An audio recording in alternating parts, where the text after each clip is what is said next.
Well, guess what? This might just be the shortest Fun Astrology Monday podcast ever. I'm trying to figure out how to stretch this thing to 3 minutes. I think Kristin is going to have the lion's share of this episode because we're going to talk about some stuff that she's up to, including lucky stars. Hey, Kristin. Hello, Thomas and Fun Astrology Podcast. Happy Monday. This week starts off more cautionary, but we move to challenging energy come Wednesday, Thursday, Friday with the stationing of Mercury and the last quarter moon. That energy shifts back to cautionary for the weekend, but we have some lucky days for next week, so join the Lucky Stars Club to find them out early. Thomas and I can't wait to see you there. I hope you all have a great week. Thank you, and same to you. And the reason I say Kristin is in the spotlight today is because we're basically following the moon around, and she has a great resource for you for that. It's on funastrology.com/moon, and if you'd like to download it, you can just right-click on it if you're on a computer, or just take a screenshot of it, or just keep coming back to it, however you get there. But there she will show you when the moon changes signs, and notes the last aspect before the void, of course, whether it's positive or challenging. Now, the other thing I guess I could do to stretch this out is to recount the webinar yesterday. If you didn't get to see it, you can catch it on the YouTube channel. Look under the Live tab. Tried to make it easy for you there, and that's a great quick resource to know what's going on with the moon. The moon doesn't even change signs today or tomorrow. It's in early Pisces as we start the week, and then it moves into Aries really early Wednesday morning. Our Wednesday chart is going to be Virgo rising this time.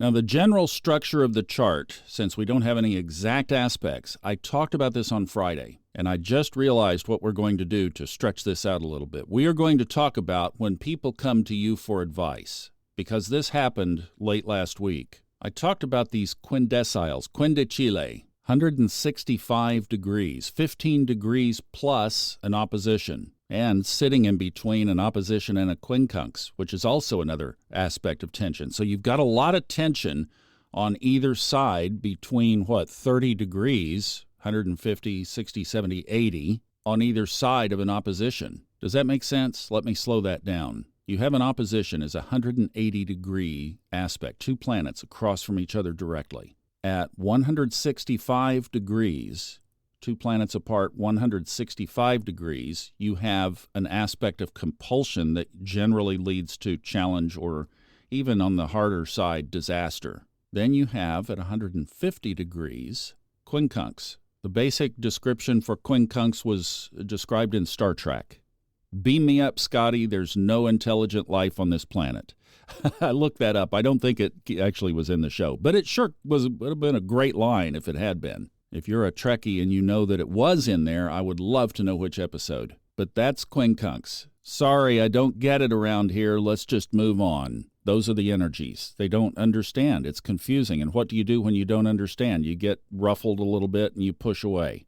So when two planets are moving into oppositions with each other, there starts to build tension, and that's exactly what Mars is doing. It is at 15 degrees Virgo today, moving toward 0 Libra. When it gets to 0 Libra, it's going to be directly across from Saturn and Neptune. So the quincunx has already come and gone. Now we're at the quindecile, Quindeciles. It will enter Libra and be directly across from Saturn and Neptune beginning August 7th, not that far away. So here we are with almost this compulsion kind of thing that might be pushing on you. Now here is what came up last week, is somebody asked, could you just take a look at the chart? And I'm like, no, now I'm just emphatic on that. No, there are no quick looks at charts. That doesn't exist. It's like saying, would you come over and get this copperhead out of my log pile? It'd just take a minute. No, it's very complicated. You don't just do that. But see, somebody already had the answer. They were reluctant to get on an airplane on a particular flight. They contacted a friend who was my friend who said, oh, Thomas. Like, yeah, So I just said, no, I'm not down for that, because they already had their answer. You get it? The blank was, don't get on the plane. So don't get on the plane. You don't have to go looking to anything else. And then I'm realizing we do this 6 days a week here. We talk about the challenges in the sky. We talk about blinks. We talk about where the planets are. You guys who keep up with this are abreast of at least kind of the daily stuff, mostly how to apply it. Last week, I talked about Mercury being kind of a son of a gun during the shadow days here. It's going to be a tough retrograde. I've been saying this. Mercury is travel. I mean, if somebody had been listening, they would have go, oh, Thomas is talking about Mercury shadow.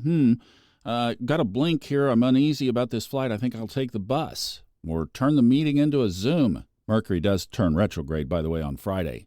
But the other thing I'm thinking, and I have anticipated this for years, and I'm not right, I'm just looking. As you look at the chart and you see what's coming and you know where we are, I have thought for some time that people are going to come to astrology for answers. And sure enough, that's exactly what happened. So those of you who are consulting astrologers or wanting to be consulting astrologers, wanting to learn astrology, we have the 101 course at funastrology.com. I think the general populace, God bless them, are going to be coming to us for answers. And we need to be there for them. If this doesn't send chills down your light-bearing spine, then I don't know what will. But folks, I think our time is coming.